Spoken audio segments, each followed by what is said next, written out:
자, 우리 다음 주는 사실 매 해마다 10월 마지막 주를 우리는 종교개혁 주간 기념주일로 지킵니다.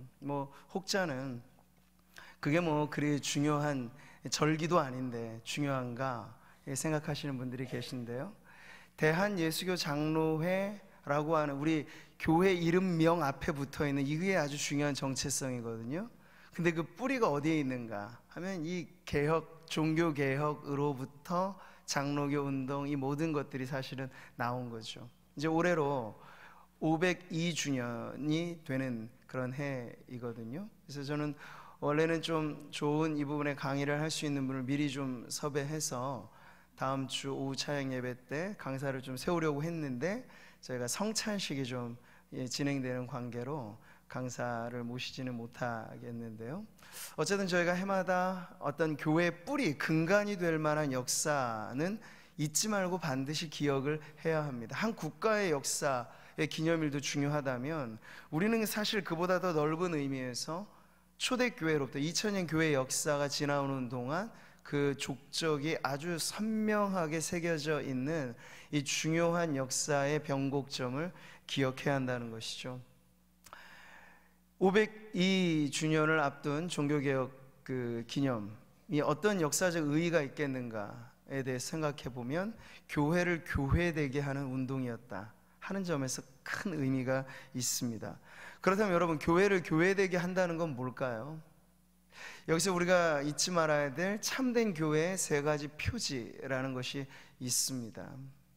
한번 따라해 보실까요? 첫 번째는 말씀의 순수한 선포. 왜 순수한 선포? 두 번째는 성례의 올바른 시행. 세 번째는 권징의 신실한 시행. 이 세 가지가 참된 교회를 우리가 분별할 수 있는 아주 중요한 표지가 된다는 거예요.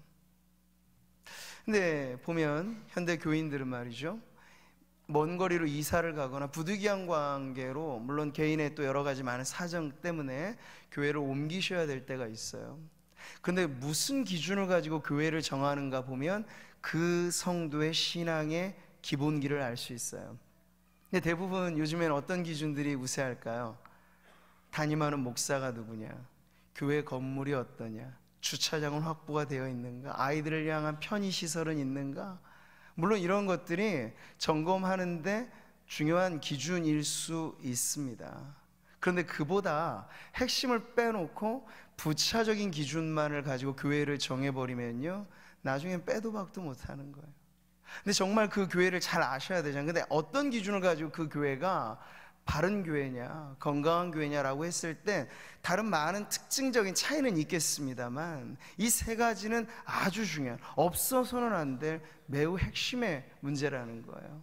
말씀이 순수하게 선포되고 있는가? 그냥 공자월 맹자월 도덕 강의하는 수준, 정치 강연하는 그런 교회가 아니라 정말 하나님의 진리의 말씀을 바로 전하는가? 설교자마다 실력의 차이는 있겠죠. 그러나 말씀의 바른 기준에 서서 그 말씀을 제대로 강해하고 설교하는 것, 이게 매우 중요한 기준이라는 거예요. 그리고 또 하나, 오늘 저는 이 본 설교를 성례식을 거행하는 그 과정에서 함께 나누는 것인데요, 이것도 매우 중요합니다. 성례의 올바른 시행. 요즘에 보면요, 이런 부분들을 갈수록 더 중요하게 여기지 않아요. 그냥 사람들만 다 모으면 좋다 하는 식의 교회관들이 팽배해져 있기 때문에 이렇게 성례라고 하는 거, 우리 주님이 제정하신 세례와 성찬이 엄숙하게 거룩하게 거행되어지는 교회, 이제 갈수록 점점 더 이런 부분들의 문제가 생기는 거죠. 세 번째는 더 어렵습니다. 이 권징의 신실한 시행이라고 하는 거.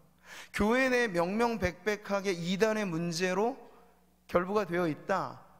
그리고 건덕에 있어서 덕을 심히 깨는 그런 성도들의 문제가 생긴다라고 했을 때 당회를 기준으로 교회는 권징을 시행해야 합니다.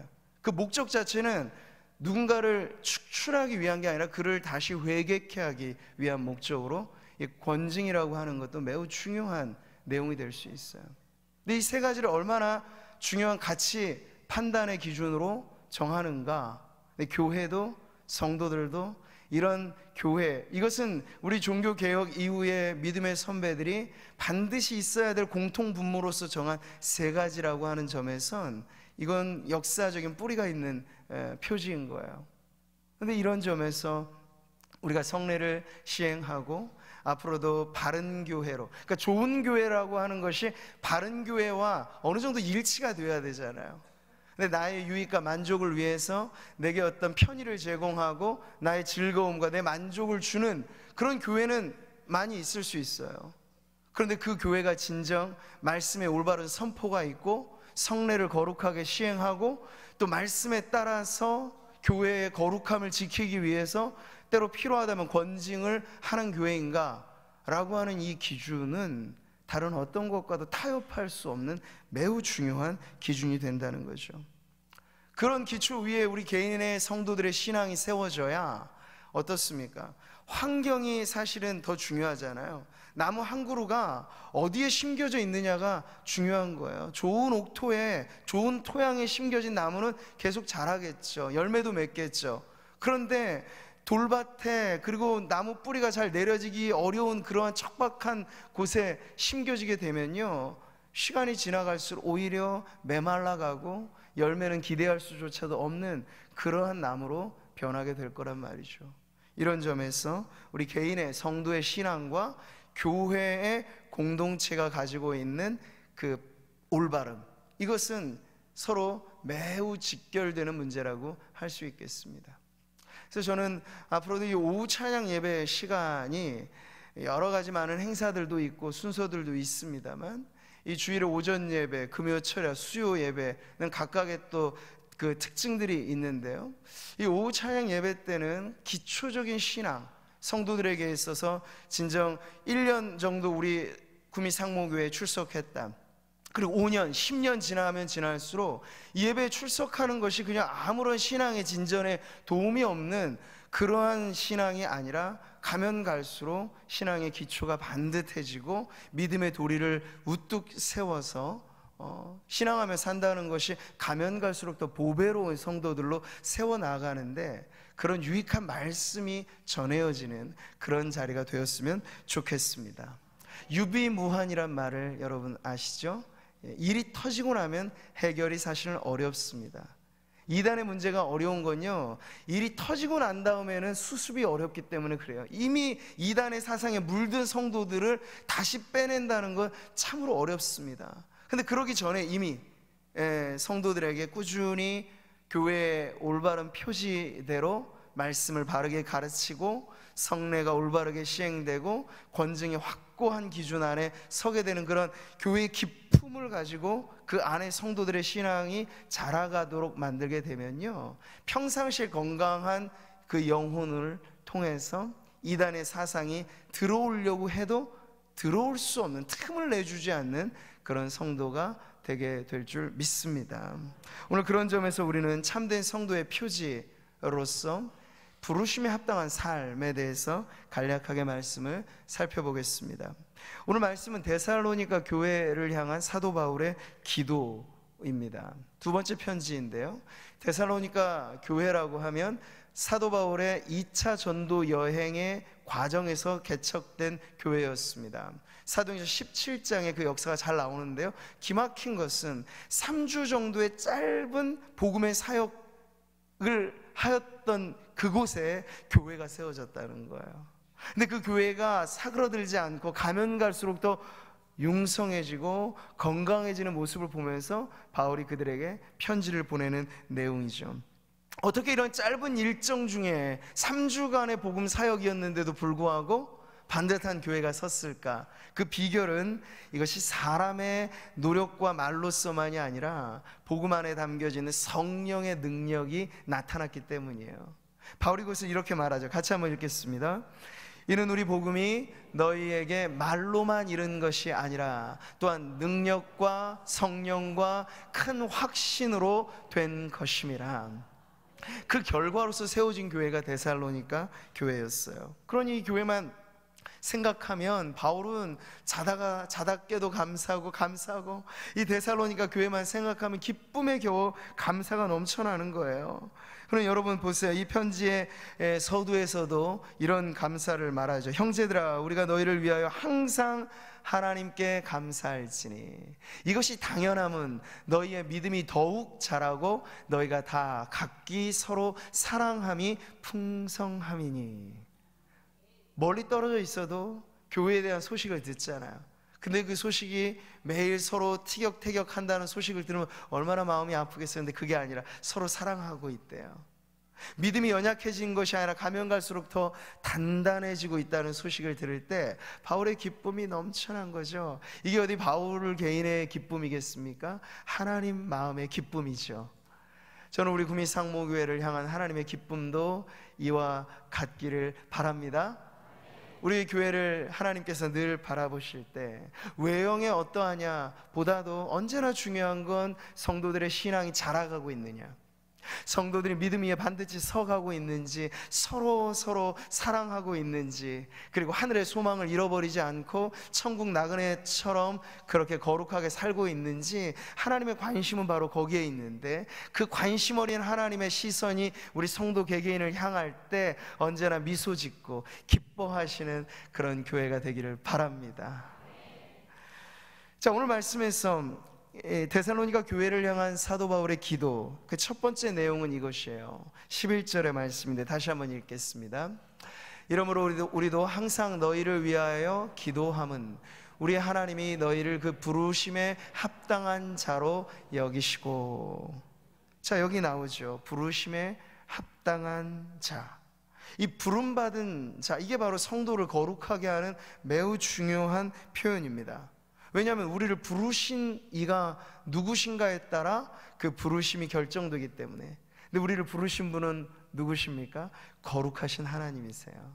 영광스러운 하나님이세요. 그러니 성도로 부르심을 받았다라는 것만으로도 세상 말로 수지 맞은 거예요. 다른 어떤 것과도 비교할 수 없이 엄청난 복의 복을 우리가 받은 줄 믿습니다. 성도의 부르심이 바로 그래요. 우리가 로마서에서도 보잖아요. 그의 뜻대로 부르심을 입은 자들, 이게 누구예요? 오늘 구민상모교회에 속한 한 분 한 분 성도님들인 줄 믿습니다. 그래서 그들 안에는 하나님의 남다른 계획이 있고 그 계획 안에는 우리의 세상과는 다른 그러한 구별로서의 소망이 있죠. 어떤 소망입니까? 너희 마음의 눈을 밝히사 그의 부르심의 소망이 무엇이며 성도 안에서 그 기업의 영광의 풍성함이 무엇이며. 성도라고 하는 그 부르심 안에도 벌써 영광스러운 풍성한 기업이 있다는 거예요. 네. 햇볕이 너무 쬐가지고 우리 어르신들이 쉽지 않으신데, 네. 하늘의 영광의 빛이 한 분 한 분 우리 성도님들에게 비치면 빛난 삶을 우리가 살아갈 수 있는 거예요. 하늘의 소망이 우리를 값지게 만드는 그런 인생이 되는 거죠. 자, 여기서 주목해 볼 단어가 이겁니다. 부르심에 합당한 자라. 이 합당하다는 뜻이 뭘까요? 가치 있다는 뜻을 담고 있어요. 가치 있다. 이 부르심에 합당하다라고 하는 표현이 1장 5절에도 나와요. 어떻게? 같이 읽어보겠습니다. 너희로 하여금 하나님의 나라에 합당한 자로 여김을 받게 하려 함이라. 이렇게 되어 있죠. 가치 있다. 그러니까 이 말을 종합해 보면 하나님의 나라의 복음, 그 부르심의 가치에 따라서 가치 있게 살아가는 것, 그것이 바로 부름받은 성도의 구별된 삶인 줄 믿습니다. 자, 만약 우리를 부르신 하나님이 거룩한 분도 아니시고 영광스러운 분도 아니시다, 그저 세상에 사람들이 만들어 놓은 그런 종교의 흔하디 흔한 그런 신들처럼 우리의 피로를 채워주는 정도의 그런 신이다 하면 우리에게 요구되어지는 거룩한 책무가 사실은 없어요. 그냥 비나이다 신앙만 있으면 될 거예요. 나를 좀 도와달라는 그 대상이 누군지에 대해서는 상관없어요. 그냥 설득만 하고 지극정성만 바치면 되는. 그런데 기독교의 신앙은 다르잖아요. 세상의 종교와 무엇이 다릅니까? 이 부분에서 다른 거예요. 부르신 하나님이 거룩한 분이라. 그 부르신 하나님의 뜻 안에 우리의 구별된 삶도 그분을 닮아가는 것이다 하는 게 바로 가장 큰 차이라고 할 수 있겠어요. 레위기에서 하나님은 이런 말씀을 하시죠. 같이 읽겠습니다. 나는 너희의 하나님이 되려고 너희를 애굽 땅에서 인도하여 낸 여호와라. 내가 거룩하니 너희도 거룩할지어다. 출애굽 시키신 목적이 하나님 편에서는 이것이었어요. 거룩한 백성으로 만드시는. 근데 이스라엘 백성들은 아직 교정이 잘 안 된 상태에서는요, 애굽에서 빠져나온 것이 억수로 감사할 일이잖아요. 그런데 고기 좀 못 먹는다고, 부추 그거 좀 못 먹는다고, 예. 전구지 그거 좀 못 먹는다고, 예. 때만 되면 하소연하고 불평하고 그러는 거예요. 하나님이 엄청난 은혜로 그들을 구원해내신 목적은 바로 이건데, 그러니까 출애굽 이후에 어떤 사건이 아주 중요하게 대두됩니까? 시내산에서 계명을 주시잖아요. 이 계명을 주시는 데에는 하나님께서 이제 구별된 백성으로 살아라 라는 그러한 의미에서 그들에게 율법을 전해주시는 건데, 이들이 아직 그것을 이해하지 못하니까 자신의 존재의 가치를 자꾸 낮은 것으로 매기려고 하는 거예요. 세상의 기준으로 맞추려고 하는 거예요. 근데 구원의 분명한 목적은 그렇지 않습니다. 물론 우리가 죽음 이후에 가게 될 하나님의 나라, 누리게 될 영생의 축복 있지만요, 그게 전부가 아니고 살아있는 동안에 예수 믿고 살아가는 매일매일의 삶 속에서 너는 좀 구별된 삶을 살아라. 이게 하나님이 우리를 구원해 주신 목적이라는 것이에요. 사랑하는 성도 여러분, 오늘 성례에 참여하였던 학습, 입교, 또 세례 교인된 우리 성도님들에게 오늘 특별히 이 말씀은 너무나 중요합니다. 한 번의 예식으로 끝나면 큰 의미가 없어요. 세례 증서의 그 날이 언제인지 가물가물하게 되면은 안 돼요. 언제나 잊지 못할 사건이 되고, 늘 우리의 신앙을 고쳐잡는 기준이 내가 그리스도와 합하여 세례를 받고 변화된 삶을 살았으니 나는 세상과 다른 하나님의 백성이 되어야 한다. 그러한 변화된 정체성을 갖고 여러분 사시기를 축복합니다. 바로 이것이에요. 살아있는 동안의 변화가 중요하다는 것이죠. 베드로전서 이 말씀 너무나 잘 알고 있는 말씀이죠. 같이 한번 읽어볼게요. 너희는 택하신 족속이요 왕같은 제사장들이요 거룩한 나라요 그의 소유가 된 백성이니 이는 너희를 어두운 데서 불러내어 그의 기이한 빛에 들어가게 하신 이의 아름다운 덕을 선포하게 하려 하심이라. 변화된 하나님의 백성들이 누구라고요? 택하신 족속이래요. 왕같은 제사장들이래요. 거룩한 나라, 소유된 백성이라고 말씀을 하죠. 그렇게 합당하게 살라는 것이 바로 주님의 뜻이고 주님의 말씀입니다. 그러니까 오늘 우리가 부르심에 합당한 삶을 살아간다는 것에는 바로 이런 의미가 담겨져 있는 거예요. 자, 그렇다면 조금 더 구체적으로 어떻게 이 부름받은 백성으로서의 변화된 삶을 살아갈 것인가 하는 점에 있어서 그 답은 12절의 말씀에서 주고 있죠. 11절 우리 한 번 더 같이 읽겠습니다.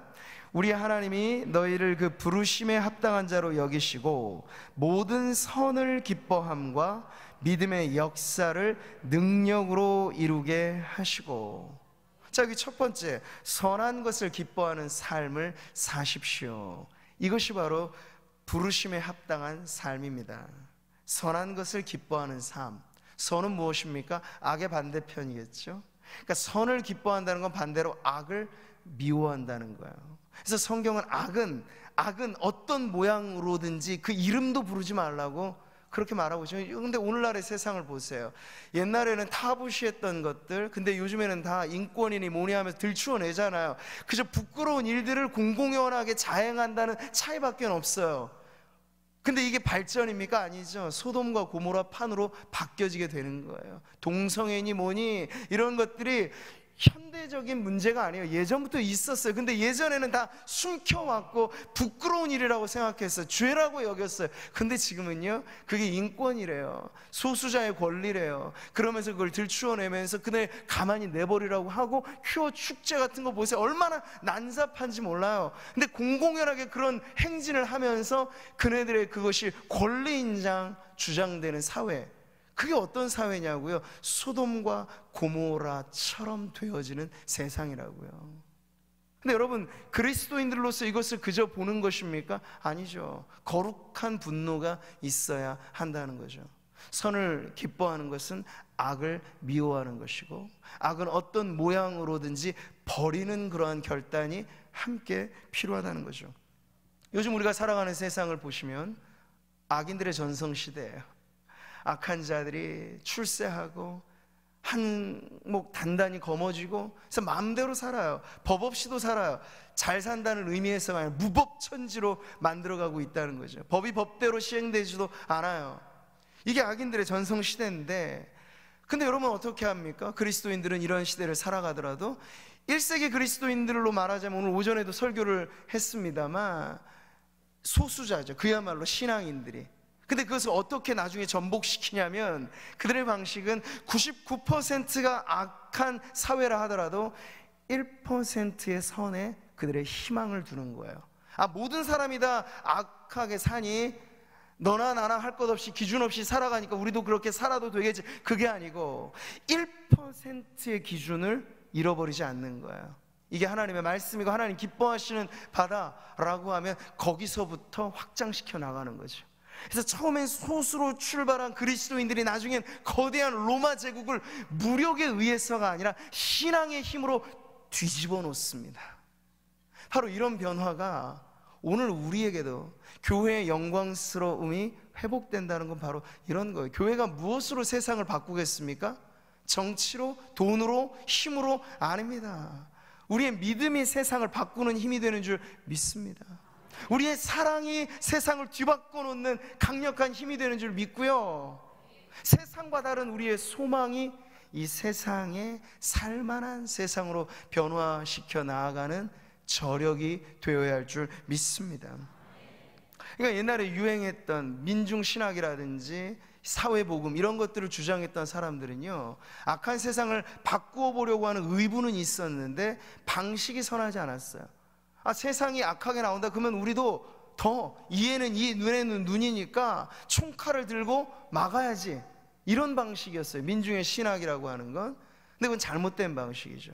예수님께서 칼을 빼든 베드로에게 어떻게 그걸 허용하셨으면, 아니요, 칼을 칼집에 꽂으라고 했어요.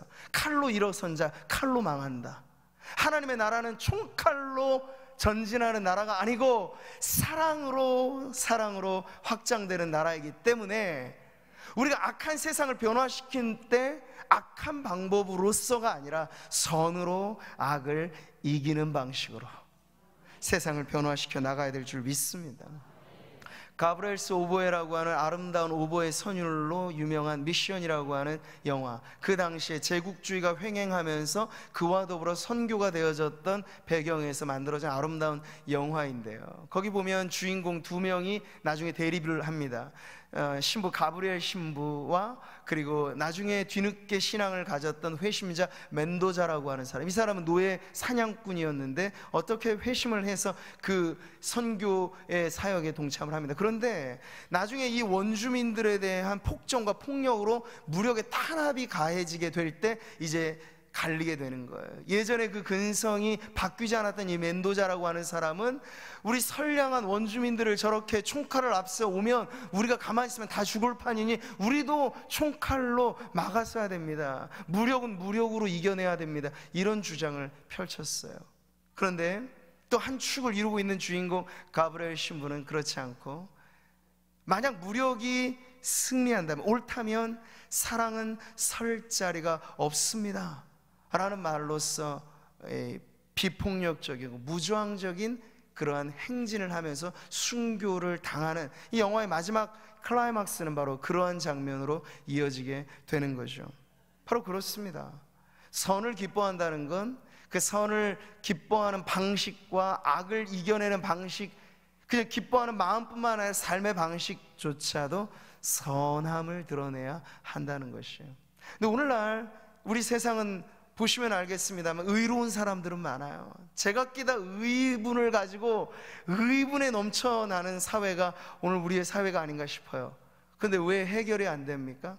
서로 그 의분을 가지고 다투기 때문에, 분열과 분쟁이 끊이지 않고 네, 선한 방식이 아니라 악으로 악을 이기려고 하는 그러한 모습들 때문에 네, 이 사회가 좀처럼 우리가 바라는 그 모습대로 화합하고 하나 되고 아름답게 변화되기가 그렇게도 어려운 까닭은 누구나 다 의인임을 자처는 하지만 선으로 악을 이기는 그런 삶으로 나아가는 이가 적기 때문에.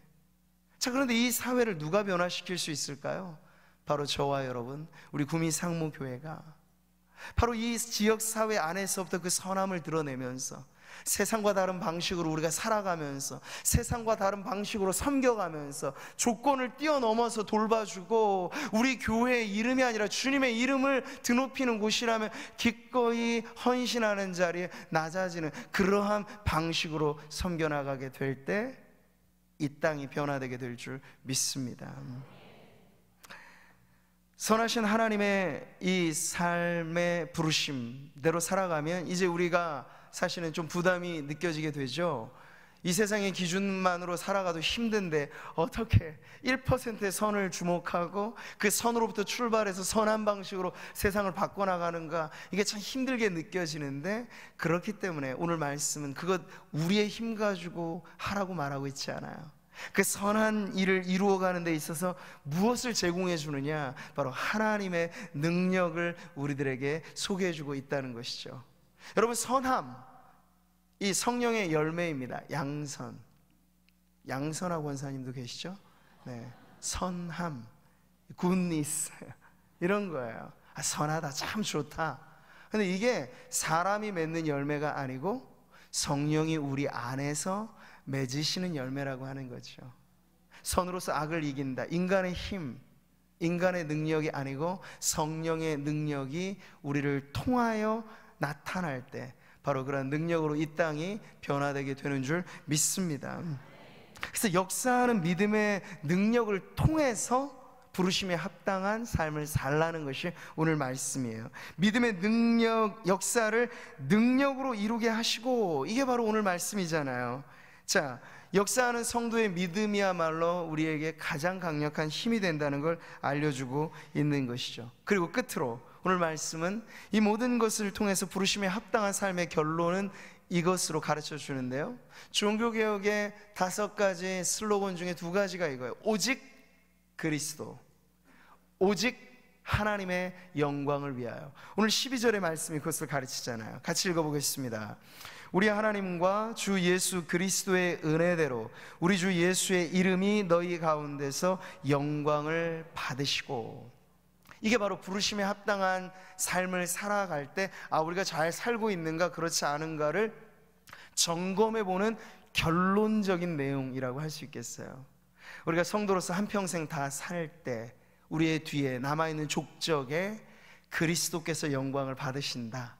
그게 바로 부르심에 합당한 삶인 줄 믿습니다. 우리에게 지나간 자취마다 이 유명한 작곡가 바흐는요, 자신의 유명한 작품의 머리 이 끝에 서명을 다른 걸로 안 했어요. 바로 이 구호로 했어요. SDG라고 하는 솔리 데오 글로리아, 오직 하나님께 영광을 위하여. 자신의 위대한 대작을 마치 제물처럼 바치듯이 말이죠, 그는 자신의 예술적인 재능을 세상적인 부귀와 영광과 성공을 위해 쓴 것이 아니고 오직 하나님께 영광을 돌리기 위해서 작품을 쓴 거예요.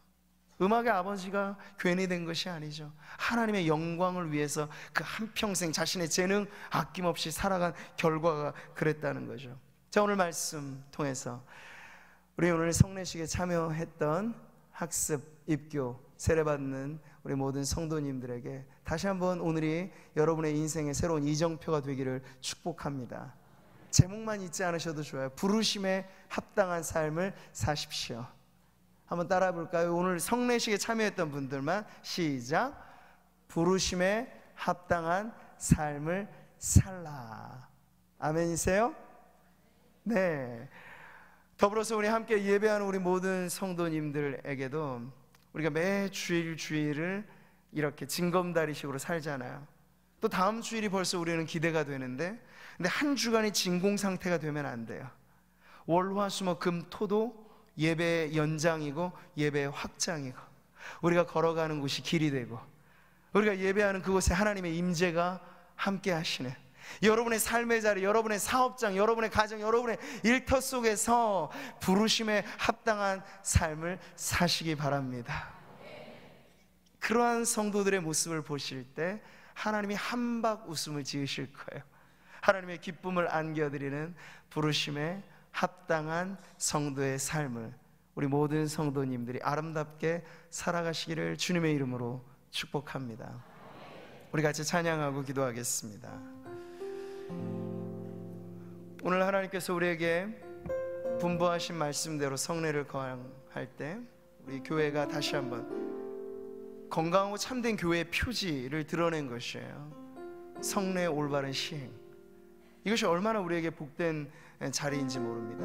오늘 받으신 분들뿐만 아니라 온 성도들이, 하나님, 이번 학습받고 입교 세례한 성도들이 그저 단일 행사로 끝나는 것이 아니라 평생에 잊지 못할, 세례받은 이 날이 내 인생의 정말 중요한 기념일이 되는, 그리고 그에 걸맞게 살아가는 삶의 변화가 있게 하여 주시옵소서. 그리고 오늘도 말씀 듣고 우리의 삶의 자리로 돌아가는 모든 성도님들이 정말 악인들의 전성시대를 우리가 보는 이 세상, 질식할 것만 같은, 악이 악이라고 표현되지 않아요. 마치 악이 선인 것처럼 권장되어지는 이 사회, 소돔과 고모라가 다시 재현되는 것 같은 무법천지의 이 사회, 우리가 이 사회 속에 살아간다는 건 거룩한 책임이 우리에게 짊어져 있다는 것인데, 우리 힘만 가지고는 안 되잖아요. 부르심의 소망에 따라 성령의 능력을 통해서 다시 우리의 삶의 자리로 가야 하겠습니다. 그 우리를 부르신 하나님의 부름 앞에 우리가 주님 성령께서 함께 해 주시기를, 우리가 걸음걸음마다 주님의 능력이 함께 하시기를 바라면서 우리 주님의 부르심을 기억하며 같이 찬양하도록 하겠습니다.